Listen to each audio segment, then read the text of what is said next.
Criativa Estúdio apresenta Sangue Dourado, Conflito na Selva.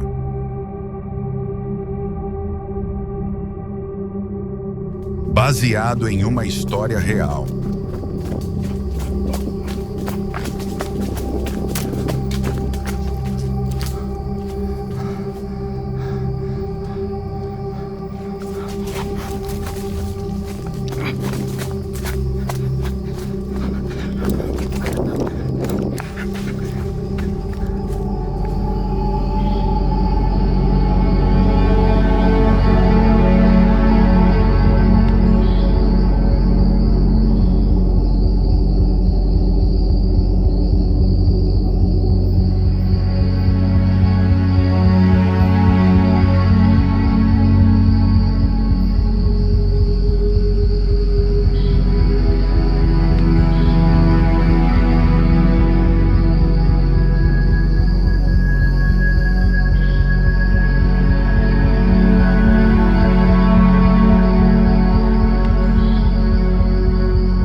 Ô João, eu tava pensando aqui, o que você vai fazer com a sua parte do ouro?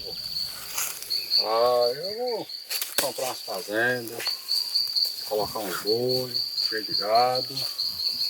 Trabalhar, João? Trabalhar, comprar uma caminhonete, uns negócios pra nós andar. Quer saber de trabalho mais não, João? Quero comprar uma casona, com uma piscinona, uma churrasqueira, chamar os amigos. Eu quero é curtir, quero trabalhar mais não, João. Ô Tony, e você, o que você vai fazer com a sua parte do ouro, Tony? Eu vou ajudar o pai e a mãe. Vou dar uma vida melhor pra eles, pra família. Vou ajudar aí, garantir o futuro dos meninos.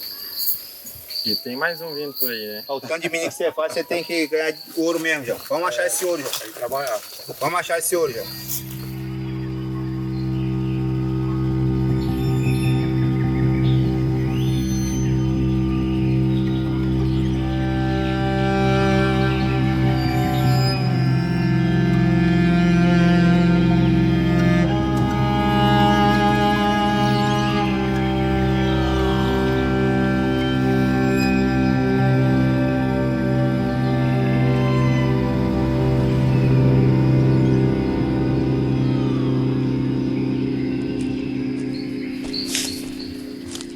Ô João,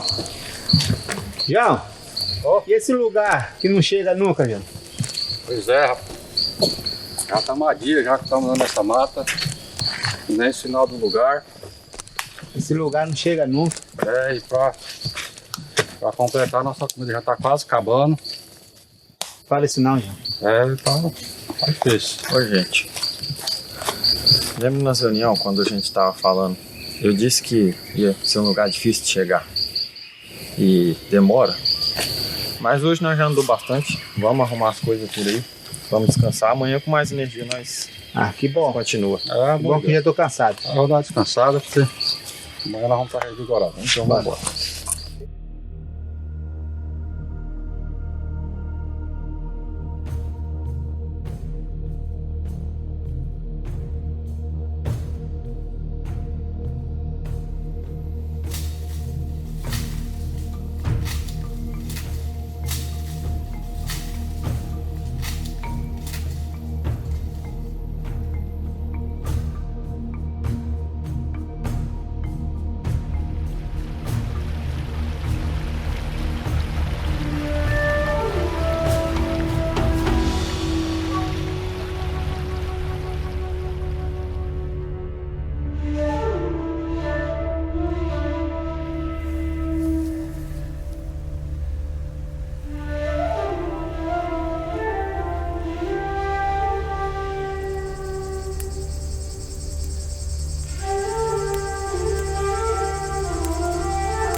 Você ouviu esse barulho? Tá ouvindo coisa? Daqui a pouco está vendo coisa também.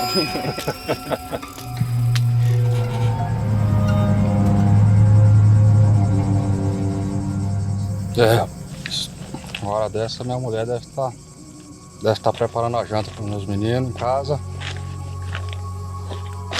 Nós estamos aqui. Rapaz. Minha esposa deve estar preocupada. Grávida. Ai, Deus quiser, daqui um dia nós já acaba e vamos pra casa. Saudade, gente. Vocês, esposa, filho, lá em casa deve estar minha mãezinha lá, sozinha. Muito provavelmente está preocupada também. Mas eu quero é ouro. Eu vim atrás do ouro.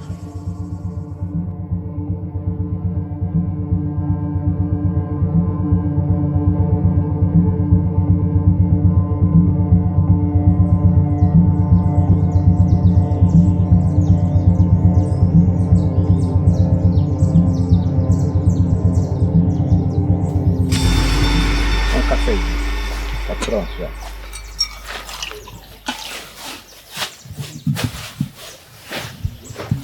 Como que tá aí, amigo? Bom, hein?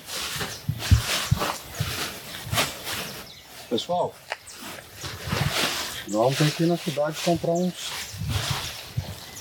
mantinetes. Tudo aqui já tá bem escasso. Não sabe quantos dias a gente vai ficar na mata ainda. Então vamos ter que providenciar um rancho aí para os próximos dias aí para a gente concluir a nossa missão. Não tem como ficar sem comer, a gente não sabe que dia que vai chegar. Vamos ter que ir na cidade buscar, ué. Mas eu posso ir, ué. Quem vem comigo? Eu vou à disposição. Também estou aqui. Então vamos embora. Não vou perder tempo não.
Opa! O que vocês estão fazendo aqui? Vem de onde? Estão indo pra onde? Nós estamos em busca da cidade. A gente tá indo pegar mais alimento. Nosso alimento acabou. Ficou uns companheiros para trás aí. O alimento que a gente trouxe não foi o suficiente. E estamos indo lá atrás de mais comida. Só que eu acho que nós estamos meio perdidos. Pois não. Sigam em frente. Eu tirei uma casca de uma árvore e fiz uma cruz. Ela vai indicar o caminho a ser seguido, o melhor para vocês alcançarem a cidade. Cuidado com as onças. Mais perigoso ainda os índios, são os índios. Que estão à procura de pessoas estranhas no território deles. Valeu, obrigado. Ué, cadê o homem? Oxe, Cadê o velho? Ué, rapaz, o homem sumiu. Oxe, Pode ser assustador, hein? não foi estranho isso?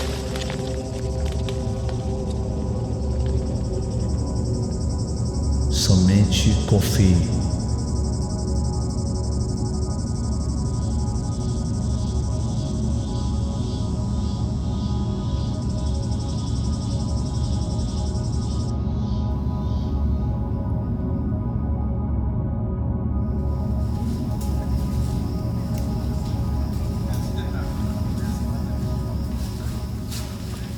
pessoal, aqui, ó, a indicação aqui do velho, ó. Ó a cruz aqui, ó. Olha aqui, a cruz, ó. Pai, será que nós devemos seguir esse conselho desse velho? Eu acredito que a gente tem que seguir o caminho do velho. Não, peraí. O homem aparece do nada, um velho aparece do nada, ninguém sabe de onde veio, pra onde foi. Acho melhor não confiar nele, não. Nós vamos pelo caminho que o velho indicou. Lá na cidade a gente se encontra. Beleza, nós vamos por aqui. Antônio. Vou contigo. Vambora. Não, eu não vou não, hein? Vou pra cá. Antônio, eu vou contigo. Vambora. Quem estiver comigo, vamos pra cá. Ó, eu Vamos por acredito aqui? que nós temos por Seguir aqui, aqui? por aqui, é. Bora por aqui porque eu não confiei não.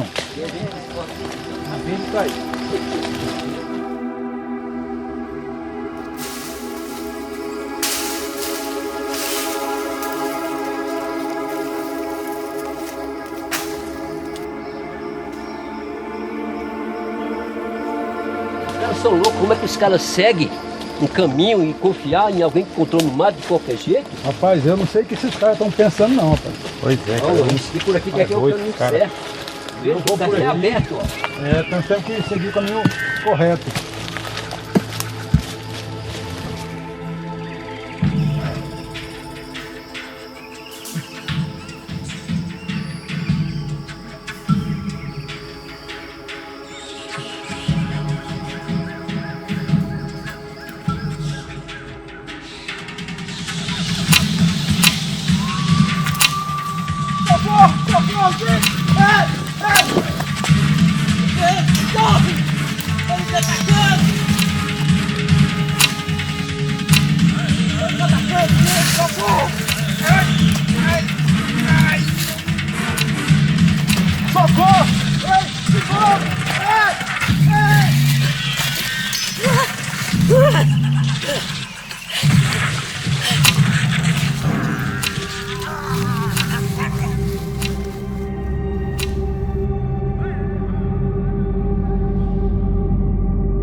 Andamos bem.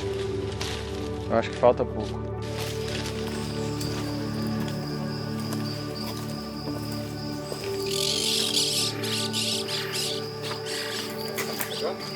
Acho que estamos chegando.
Tinha morrido. O pessoal chegou em mim e contou que o grupo de garimpeiro que estava lá com você acabou sendo morto pelos índios.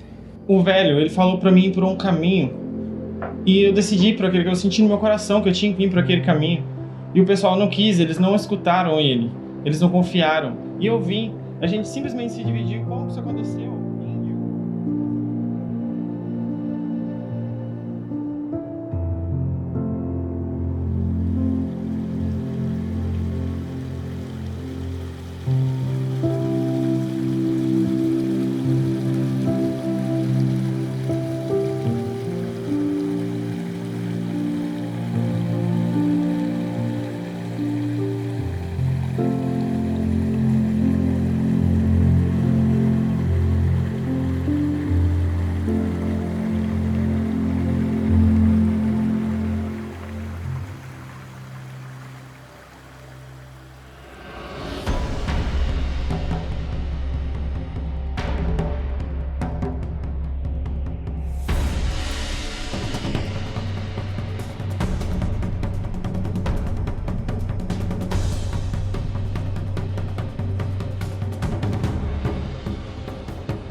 Afonso Pena, tu foste Urupá também, tu foste Vila de Rondônia, e teus filhos ainda hoje querem bem.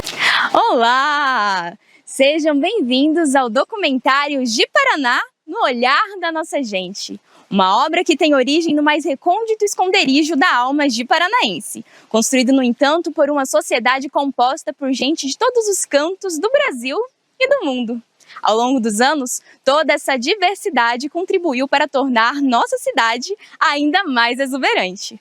Uma solução para os desafios políticos, sociais, econômicos e culturais da nossa comunidade reside dentro de cada um de nós, especialmente em vocês, mulheres pioneiras. Neste documentário, exploramos uma perspectiva especial, a das mulheres pioneiras de Ji-Paraná, que mesmo vivendo no anonimato de suas próprias histórias, foram peças fundamentais para o desenvolvimento da nossa sociedade, mas cuja relevância ainda é desconhecida por muitos. Com depoimentos sinceros e emocionantes, damos voz a elas. Recebam com carinho Dona Help, Dona Merandolina e Dona Duza. Com vocês e para vocês, Ji-Paraná, no olhar da nossa gente. O meu nome, primeiramente, né? Maria do Perpétuo Socorro Medeiros Vieira, que é o meu nome. E aí eu cheguei aqui, quem veio primeiro para cá foi meu esposo. Ele era também do Maranhão e ele veio porque ele era solteiro, tudinho, e ele que veio aqui, porque o irmão dele morava aqui.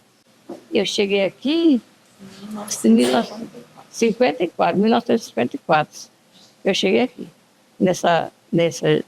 assim. Aí eu casei e eu nasci e me criei numa cidade grande. Aí eu até estranhei, né? Saí de estudar no Colégio das Freiras. Quando minha mãe morreu, meu pai não achou uma vaga lá no Colégio das Freiras e me botou lá. E eu gostava muito, as freiras gostavam muito de mim. Era chamar Maria, né? Cadê a Maria? E como foi a chegada aqui em Rondônia, em Ji-Paraná? No Ji-Paraná, viemos de navio, né? De navio.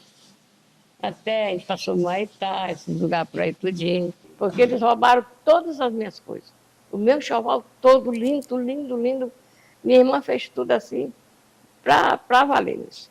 Todo enxoval, casa e comida, e negócio de cama e mesa, tudo eu tinha, né? Os baby doll que ela fez, que ela era costureira, minha irmã, de fina mesmo. Eu tinha meus baby doll, cada qual mais bonito. Então, assim, hoje é o dia tal, aí eu vestia aquele baby doll. E ela, assim, era bem prendada.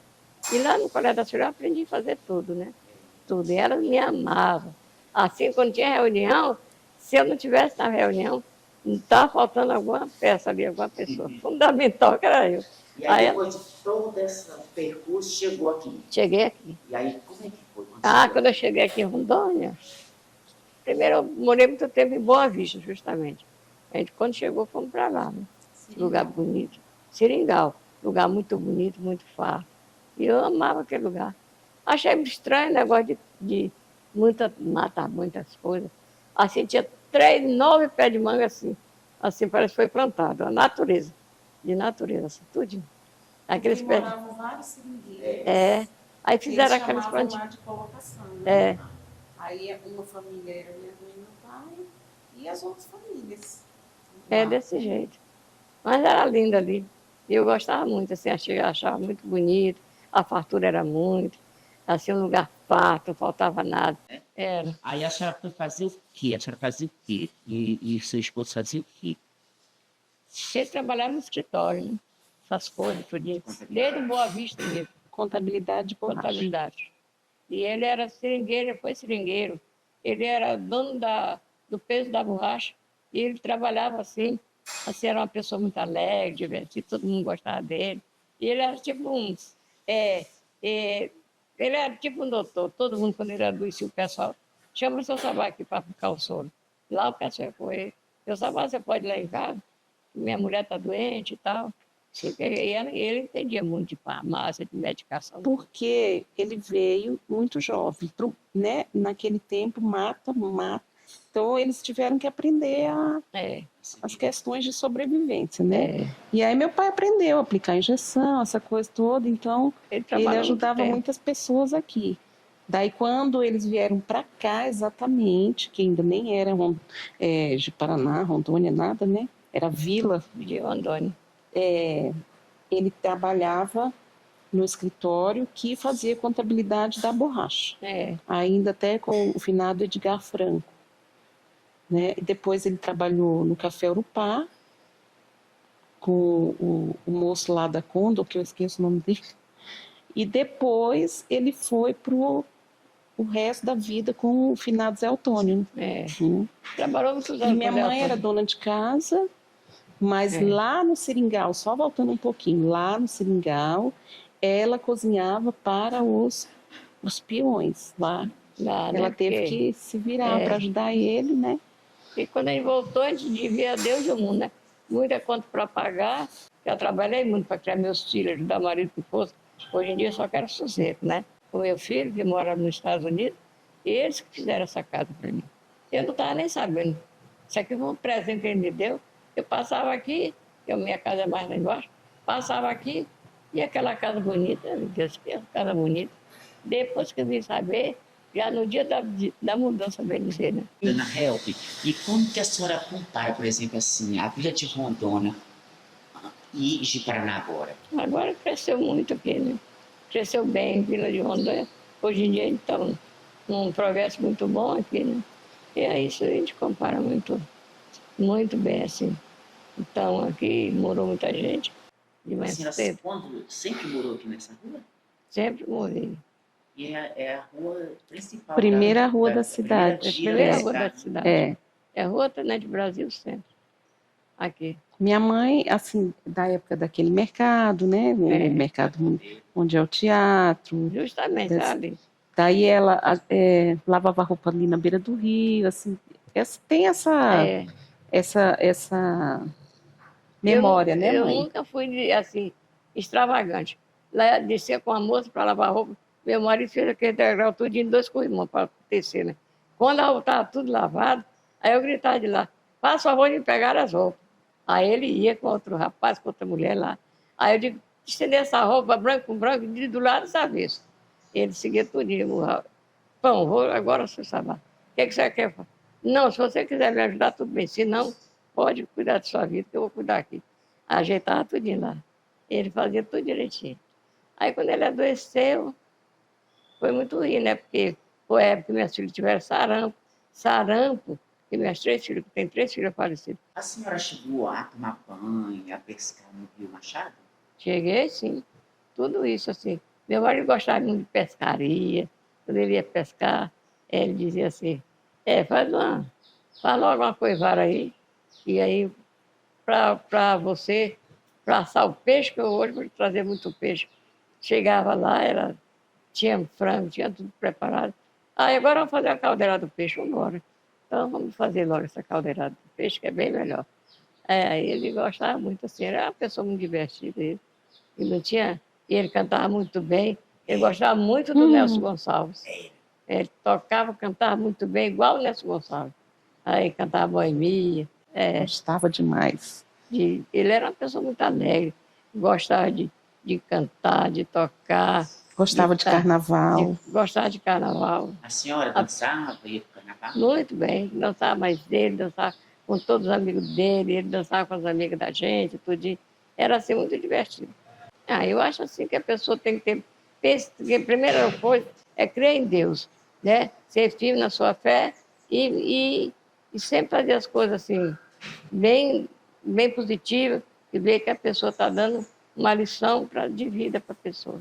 Cheguei aqui em 1965. Meu nome é Merandolina de Souza Ferreira. Eu casei e fiquei morando aqui em 60. Foi em 65 que eu me casei e fiquei aqui, porque eu vim transferida, né? E já tinha o Fernando como namorado, né? Aí ele veio, casamos e ficamos aqui a vida inteira para criar 4 filhos aí. E vocês vieram de onde? Porto Velho. E ele veio de Minas Gerais, de Luz. Ele era mineiro. Ele era mineiro. Aí mexia com um bar daquele Hotel Nunes, lá de Porto Velho, que eu acho que tu conheceu. Conheci. E ele mexia só com a lanchonete. Aí ele alugou aquela lanchonete e ficava mexendo lá. Depois ele veio para cá, aí ficou como vendendo roupa, como mascate. Ficou marretando roupa, comprando couro e vendendo para aqueles camelos lá de Porto Velho. Aí depois o camelo, para pagar o Fernando, que comprava os couros para ele, em vez de pagar em dinheiro, ele pagou numa geladeira querosene, trouxe para mim. Era importante. Era que não tinha geladeira, não tinha luz. E depois trouxe o fogão a gás, que eu cozinhava na lenha. Aí os melhores negócios que ele fez na época, que comprou a geladeira e o fogão. Mas aí a comida vinha lá do Quinto Beck, porque a Marisa Castiel, a ajuda que ela conseguiu para mim, a Dolores e a Elza, as 3 professoras que veio de Porto Velho para trabalhar aqui no Grupo Dom Bosco. Sim. Então, para dar aula no 4º ano, que não tinha esse 3º e 4º ano, que a dona Beatriz mais a Regina só dava aula para o 1º e 2º ano, porque elas não tinham pedagogia. Não tinha pedagogia. Aí ela mandou nós e aí a gente pegava o almoço do Quinto Beck. Eles mandavam eu pagava um garoto para ir buscar os filhos da Joana Chimendes, da mãe do Chimendes, do Chimendes, que era bancário do Banco da Amazônia. Passei a professora e diretora do Grupo Dom Bosco. Então a senhora chegou a ser diretora e professora do colégio. E depois que eu saí do Grupo Dom Bosco, eu fui para o Marechal para ser secretária, porque eu tinha um curso de datilografia e naquele tempo eram aquelas máquinas duras. Aí então eu tinha um curso de datilografia e o secretário me chamou para trabalhar um horário na secretaria, outro horário com a sala de aula. Porque antes eu ficava com 2 salas de aula, uma de manhã e outra de tarde. Foi duro. E como foi o processo da senhora, mas seu Fernando, criar o cinema, o primeiro cinema Rondominas de Paraná? Olha, o Fernando tinha essa ideia de fundar esse cinema, né? Aí depois que ele andou pesquisando, procurando, né, um local mais no centro da cidade, né, mais perto, começou a pesquisar e tudo, fez a planta lá com o doutor Otino lá de Porto Velho, que era um engenheiro famoso, né? Aí construiu, devagar foi construindo e até que resolveu comprar as máquinas e funcionar direito, que antes era banco de madeira, depois comprou as cadeiras, comprou a máquina. E eu ajudei no que pude também. E naquela época, era a coisa mais luxuosa que tinha na cidade, né? Era, mas quando chegou a televisão, acabou. Que ano que foi? O ano? 70 acho que foi em 70 que foi inaugurado, ou foi 72, eu não estou bem... 72, foi 70, 72.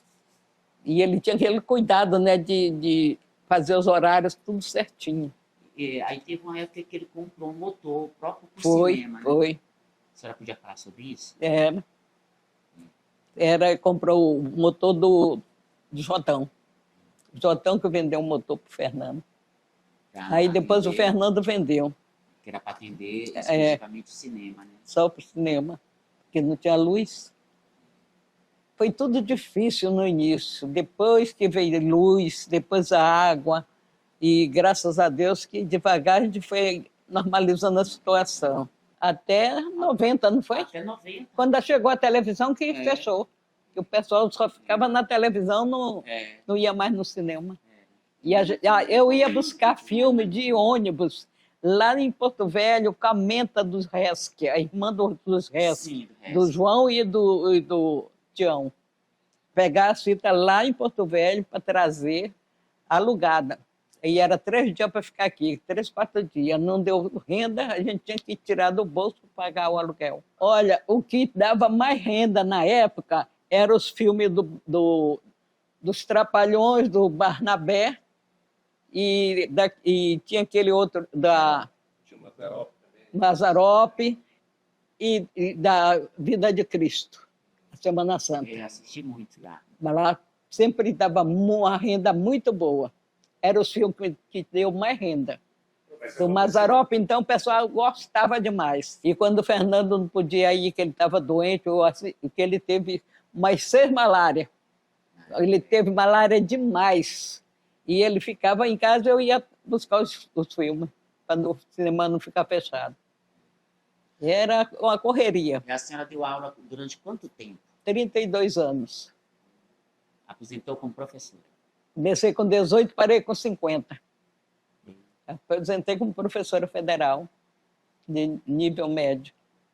Sou de Porto Velho, mas quando eu nasci, em 1940, Porto Velho era município do Amazonas. Só passou a território em 43. Eu já estava com 3 anos de idade. Então, no meu documento constava que eu era amazonense. Porque o Porto Velho era município do Amazonas quando eu nasci. Aí depois passou a território. Mas tudo foi assim, muito fácil, devagar, muito lento. Meu pai, para criar 12 filhos. Nossa, 7 mulheres e 5 homens. A minha mãe era costureira. E eu ajudava ela a costurar. Na lamparina. Com lamparina que Porto Velho também custou a ter luz. E eu que ajudava a minha mãe. A gente tinha umas 2 vacas leiteiras, que a gente vendia leite, e minha avó fazia queijo, mas todo mundo ajudava, né? Minha avó ajudava a minha mãe e minha mãe ajudava o meu pai.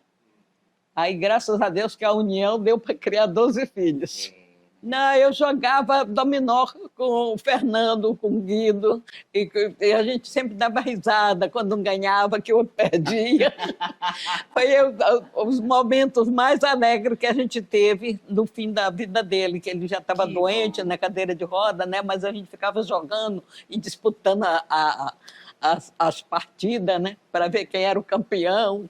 A vida é um palco de sonhos e ilusões. Um professor, Lorival França, de português e literatura lá de Porto Velho, ele foi reitor da Faculdade de Manaus, professor maravilhoso que eu tive na vida, que eu nunca esqueci esse lema que ele falava para nós. Prazer receber vocês aqui na minha casa hoje. Meu nome é Maria José de Aguiar. E as pessoas mais próximas me conhecem como Dusa, é apelido caseiro, de irmão em casa, né? E eu moro aqui em Ji-Paraná desde 1967. Sou natural do estado de Pernambuco, da cidade do Recife, e vim para cá. Sempre vou lá, passeio, mas a minha residência toda a vida foi aqui. Me casei, tenho 4 filhos, todos nasceram, se criaram e moram aqui. Nós sempre trabalhamos aqui com comércio. Eu e meu esposo, né, começamos com uma pequena mercearia e depois foi aumentando no decorrer do nosso trabalho, na nossa vida aqui, naquela lida diária com muita dificuldade, porque até para trazer as mercadorias naquela época era difícil, porque a BR não era asfaltada, se passava mais de 15 dias daqui para Porto Velho, para trazer mercadoria para vender aqui, né? E era toda uma lida com eu em casa, cuidando da casa, dos meninos, do comércio, que foi chegando menino também, as crianças, e ele viajando para ir fazer as compras, trazer, e eu sei que foi muita dificuldade. Nós passamos aqui porque na época que eu cheguei aqui, tinha um pequeno vilarejozinho, com umas pessoas, pessoas aqui da região mesmo, né? Que hoje você quase não encontra pessoas da região. Naquela época ainda tinha as pessoas da região aqui. Tinha o quê? Eu acho que não tinha nem 100 famílias aqui na época. E também, como não tinha essa BR de 364, estava ainda em começo, como eu falei, que não tinha asfalto, era muito difícil. E ainda o povo tinha o costume de viajar pelo rio, né? E se ia, porque antes de a BR, toda a movimentação do pessoal que vinha aqui para a vila, né, para a vila de Rondônia, vinha pelo rio, de Porto Velho até aqui de Paraná. Eu acho que ainda seguia um pouco aí para frente. Toda mercadoria que se trazia, os seringais que tinha na beira do rio, a movimentação era essa. Eu acho que ainda tinha garimpo. Tanto que as primeiras casas que tinha aqui, quando eu cheguei, era aqui próximo dali do Marco Zero. Porque era ali a chegada dos barcos, das pessoas, toda a movimentação do comércio, era esse. Aqui da Igreja Católica para ali para cima não tinha nada. Porque só tinha a vilazinha aqui próximo do rio. Tinha a balsa ainda, já. Era mata pura. A floresta toda em pé, né? Que existia ainda seringais. A reforma agrária do INCRA foi bem depois, eu já estava aqui, mas na época que eu cheguei, estava a floresta toda em pé ainda. E tinha muita malária, mas as pessoas, quando começaram a chegar do Paraná para cá, com a reforma agrária, foi que começou a aparecer esse surto de malária. As que já estavam aqui na região, quando eu cheguei, já não tinha muito esse problema da malária. Não tinha médico, não tinha dentista, tinha uma escola que tinha aí a dona Beatriz, que era a primeira professora, tinha a dona Rosimeire, tinha a Regina do seu Pedro Lira. Depois chegou a dona Merandolina, né? E foi essas mulheres que começaram, junto com seus maridos, a desbravar aqui a região, né? Muito contribuíram, porque os homens sozinhos, o que eles iam fazer, né? Precisavam de sair para trabalhar, precisavam viajar para buscar mercadoria, como eu falei antes. E tinha que ter a esposa em casa ali, na lida, ajudando, né? E para poder a gente conseguir o que nós conseguimos, criar uma família e se estruturar por aqui, na região. Como era, dona Dulce, assim, a comparação que a senhora faz de antes, quando a senhora chegou, e agora, de Paraná? É uma diferença muito grande, porque com isso começou sempre, desde a época que eu cheguei aqui, a evolução foi contínua, nunca parou. Todo ano foi mudando, foi chegando pessoas, foi crescendo muito, cresceu bastante a cidade, valorizou-se muito as terras, os terrenos. Tem um lado bom e tem um lado ruim. O lado bom é que naquela época que eu cheguei aqui em Ji-Paraná, a gente pegava água no rio para fazer as coisas em casa, para tomar banho, para beber, para tudo. Se quisesse, dia de domingo, ir ali na beira do rio para ficar à tarde lá tomando banho com as crianças, com os amigos, ali era água limpinha, não tinha problema nenhum. Já hoje não se pode fazer isso, né? Tem essa dificuldade. E outras coisas também que o progresso traz que prejudicam. Mas o que eu sinto muito é esse problema da poluição do rio. Porque cada vez que passa vai ficando mais difícil, né? O progresso é importante. Porque naquela época se pegava barco aqui, ia para Porto Velho, passado 2, 3 meses para chegar em Porto Velho. Quem é que vai dizer hoje assim, não, não vou de carro não, vou pegar meu barquinho e vou para Porto Velho? Não, claro que não, né? Ajuda. Mas Tem esse lado aí, né? A gente tinha a floresta toda em pé, como eu falei, hoje já não se tem mais. Mas, por outro lado, veio a pecuária, veio o progresso, né? Para o pessoal trabalharem e produzirem. Qual era o nome da loja que a senhora tinha aqui do comércio? Era Casa Aguiar. Casa Aguiar, era bem famosa. Né? É, Casa Aguiar.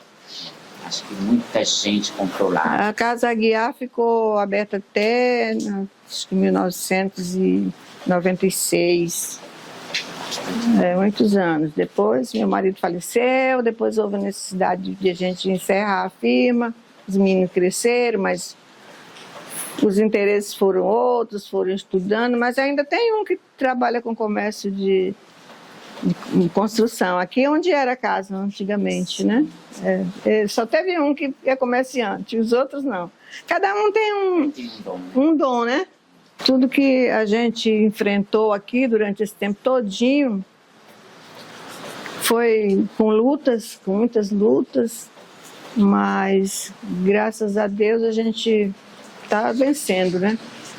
A senhora chegou a presenciar aqui na época, quando a senhora chegou, assim, briga, assassinato, de invasão de terra, essas coisas? Eu vi várias aconteciam naquela época, muitas questões por causa de terra, né? Pessoas que morriam, tinha um tempo dos pistoleiros, né? Tinha uns pistoleiros aí que era até conhecido, que a gente ouvia falar, e sempre aconteceu, mas como a gente vivia sempre dentro de casa, cuidando da família, não vivia muito envolvido com questão de terra, a gente não foi muito afetado com isso aí não, mas não deixa de dar medo, né? Era uma época muito difícil, porque chegava pessoas de fora aqui, vindo de todo lugar do país, que não se conhecia, né? E era assim. Conheci muita gente que morreu aqui matado. Imagina. E a senhora acredita que houve uma evolução rápida da vida de Rondônia para de Paraná? A evolução foi rápida ou não? Foi rápida. Quando eu cheguei aqui era a Vila de Rondônia, né? E passou logo acho que com uns 10 anos, já mudou para Ji-Paraná. Eu não sei te dizer bem as datas, que eu não gravei as datas. Ji-Paraná e virou município, que não era uma vilazinha, né? Tinha só um prefeito que era o seu Nonói. Tinha vários prefeitos aqui, né? Já teve vários. Vários prefeitos, antes de ser...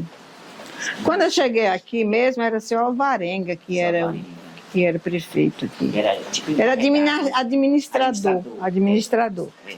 Que era só uma vilazinha, não era nada, né? E depois com a continuação, que passou para... Naquela época era território ainda, né? Aí teve essa questão de território para mudar para estado, para poder ver essa política mudar tudo, né? E era assim. Mas hoje a senhora se sente uma mulher gratificada, feliz? Sou feliz que eu criei meus filhos tudo aqui, tá todo mundo casado, todo mundo estudou, se formou, tudo aqui mesmo, em Ji-Paraná, né?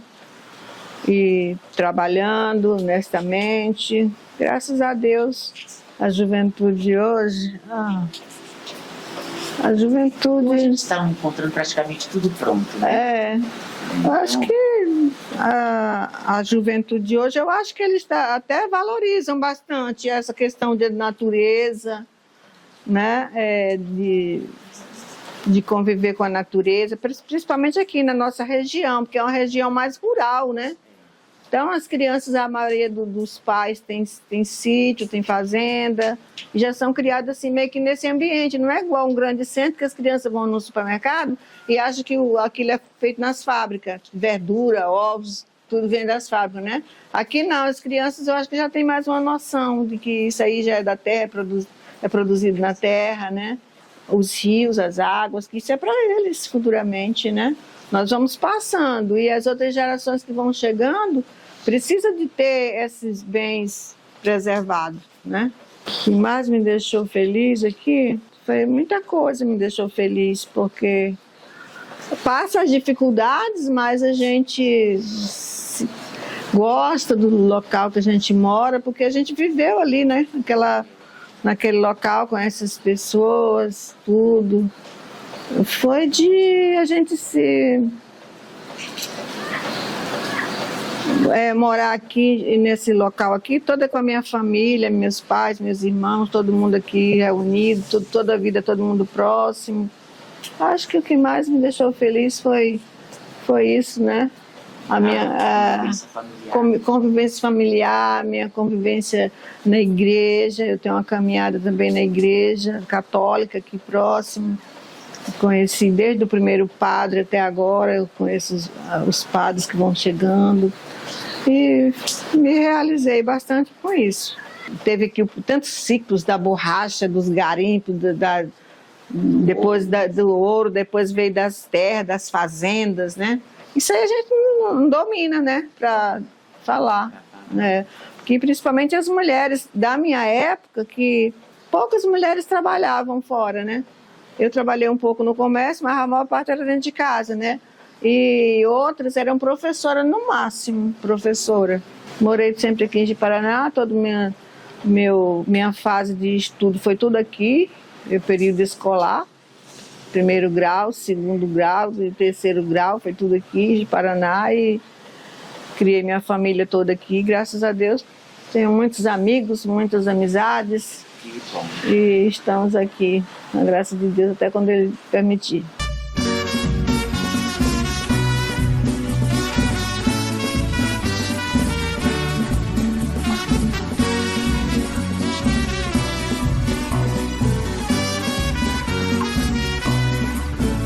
Tu foste Afonso Pena, tu foste Urupá também. Tu foste Vila de Rondônia, e teus filhos ainda hoje querem bem. Tu foste Afonso Pena, tu foste Urupá também.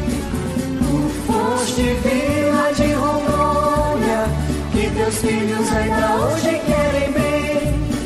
Porém a história criou o município de Ji-Paraná, com brasileiro que aqui chegou, com fé, esperança e amor.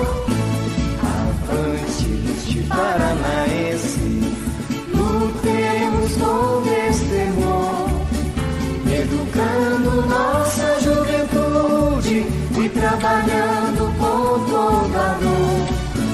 Avante, Ji-Paranaense, lutemos com destemor, educando nossa juventude e trabalhando com toda a dor.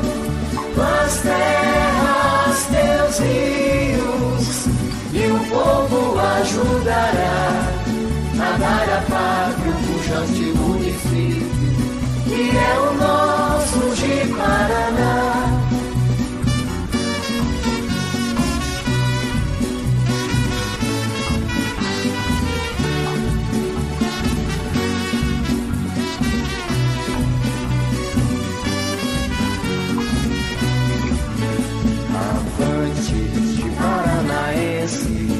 Lutemos com destemor, educando nossa juventude e trabalhando com toda a dor.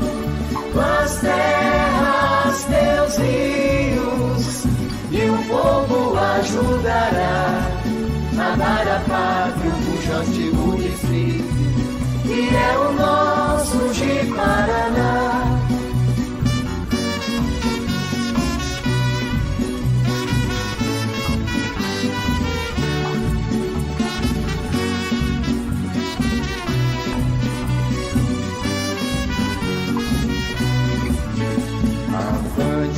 Ji-Paranaense, lutemos com destemor, educando nossa juventude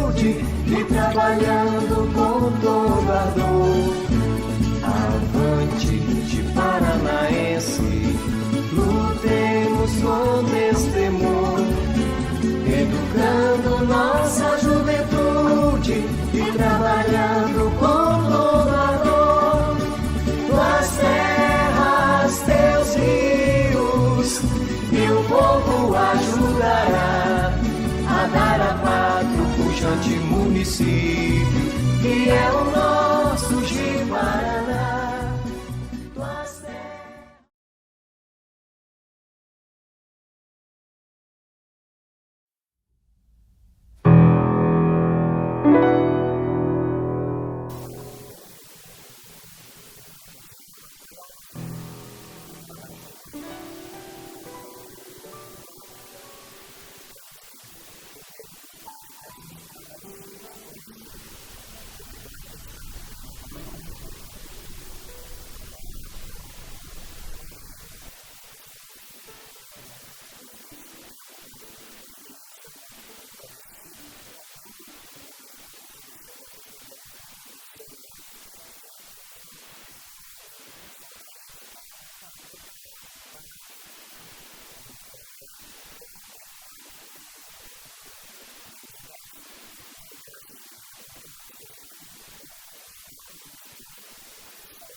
Em algum momento da sua vida, você já deve ter se questionado de onde vem o plástico. Esse material presente diariamente em nossas vidas, em diferentes formas, formatos e cores. Uma substância não natural, resultado de pesquisas e experimentos químicos, que vieram com a finalidade de substituir outros recursos que já estavam se tornando escassos na natureza. O plástico surgiu em 1862 e, com o tempo, substituiu com vantagens uma série de matérias-primas utilizadas pelo homem há milhares de anos, como o vidro, madeira, algodão, celulose e metais. Além disso, substituiu matérias-primas de origem animal, como couro, lã e marfim, possibilitando o acesso de bens de consumo pela população de baixa renda. Hoje, o plástico é indispensável para a evolução de qualquer segmento. Mas a produção do plástico no mundo provocou muitos problemas, pois é de difícil compactação e gera um grande volume de lixo, ocupando um grande espaço no meio ambiente, o que dificulta a decomposição de outros materiais orgânicos. A durabilidade e a resistência do plástico viraram problemas após o descarte.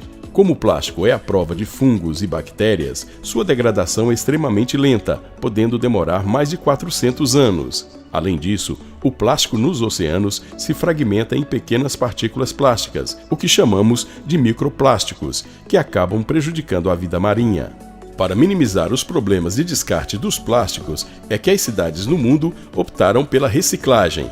E em Ariquemes já existem mecanismos de coleta, reciclagem e beneficiamento do plástico, o que traz vários benefícios.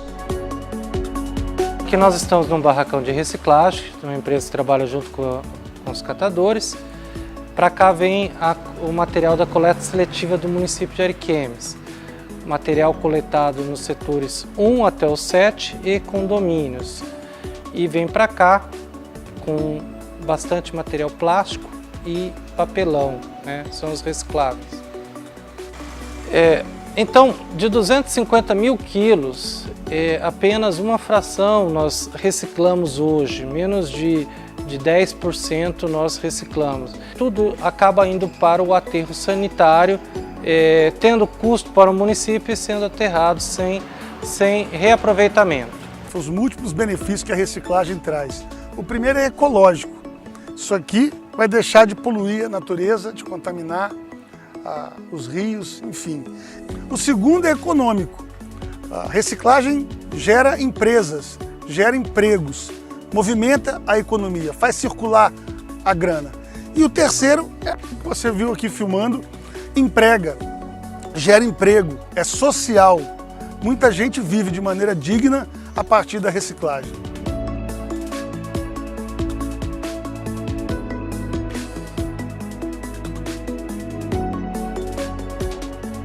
Bom, aqui nós estamos no aterro sanitário de Ariquemes, que recebe o lixo de aproximadamente 16 municípios, trazem o lixo para cá que não é reciclado, né? Então o plástico não reciclado na cidade, que não vai para a coleta seletiva, ele acaba vindo para cá. E aqui é depositado adequadamente, sem poluição ambiental, dando um controle e monitoramento ambiental. E aqui a gente está sobre uma célula de resíduos já encerrada. Essa célula de resíduos, ela está com mais de 20 metros de altura de lixo, né, aterrado, e que durou de 2012 a 2019. Então, para cá veio todo o lixo de Ariquemes e demais municípios do entorno. Quando é feita a coleta diferenciada na cidade através da coleta seletiva e proporcionada aos catadores a reciclagem desse material, esse material gera renda lá e deixa de vir para cá nos aterros sanitários. Diminui o custo operacional e aumenta a vida útil desses lugares que deveriam receber só material que não é reciclado, que é inviável a reciclagem e que não pode ficar o tempo que venha causar poluição ambiental. O aterro sanitário ele é o equipamento destinado para tratamento e destinação final do lixo, mas ele só vai funcionar adequadamente, atendendo a todos os requisitos, se lá na cidade o morador fizer a coleta seletiva. se lá na cidade os munícipes separarem o lixo seco, reciclável, na sacola verde e o orgânico na sacola preta. Se o morador não o fizer e a prefeitura não coletar o lixo separadamente, que é chamado de coleta seletiva, o aterro não vai funcionar adequadamente. E é para isso que a prefeitura de Ariquemes executa já há 4 anos uma série de programas voltados para a coleta seletiva, como o programa Coleta Seletiva na Escola, como o programa Trilhas do Saneamento, que é a educação ambiental voltado exclusivamente para os 4 pilares do saneamento básico: coleta e destinação final do lixo, drenagem de água da chuva, coleta de esgoto e abastecimento de água tratada. Portanto, a educação ambiental ela é uma prioridade do Executivo Municipal de Ariquemes e a gente vem tocando dezenas de projetos e programas e campanhas voltados para a questão do resíduo sólido. O aterro sanitário ele é depositado em camadas para que você ganhe espaço, na forma de pirâmide. O lixo, na decomposição do lixo, ele gera o gás metano e os gases são drenados e coletados através desses drenos aqui. Aqui ele é drenado e queimado, incinerado, e do gás metano gerado ele é transformado em gás dióxido de carbono, que é cerca de 21 vezes menos prejudicial ao efeito estufa.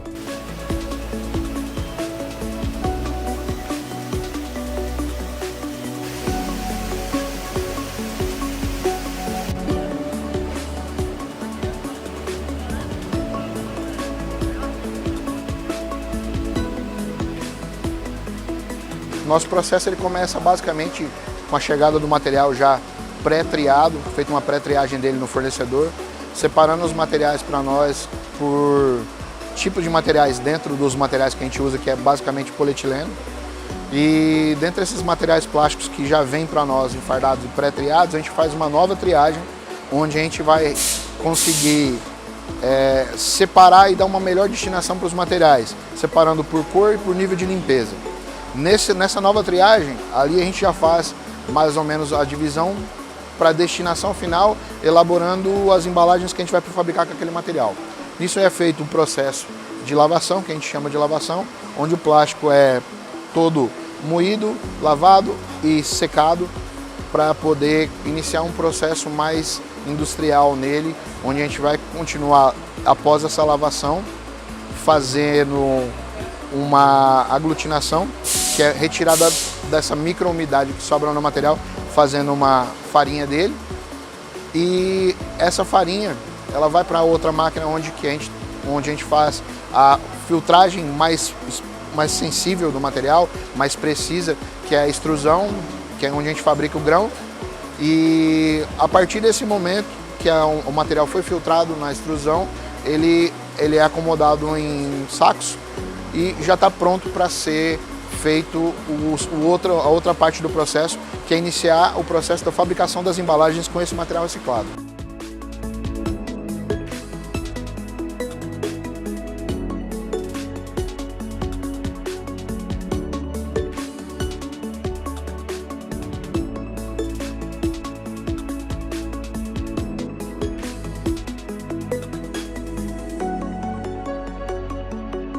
Aqui a gente inicia a primeira parte do processo de fabricação, na parte de extrusão de filmes, embalagens, onde aqui o material que a gente fez lá na parte da reciclagem, ele vem para a máquina e com esse material o equipamento faz o início do processo de extrusão, que a gente pode fazer vários tamanhos, vários tipos e espessuras de embalagem diferentes com o mesmo equipamento.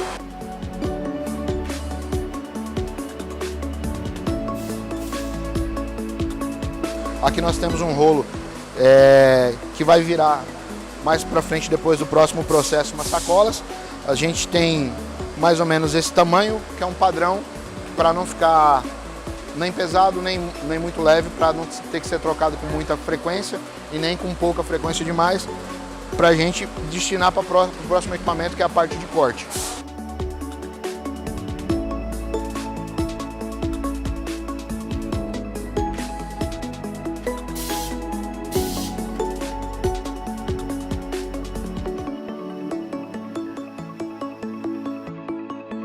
Aqui nós temos já a sacola já pronta, depois do corte de alça, pronta para ser embalada e já disponível para o cliente para poder utilizar ela.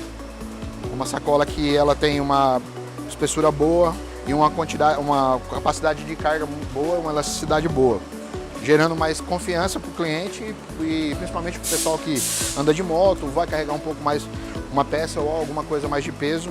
É um produto ideal para esse tipo de ramo.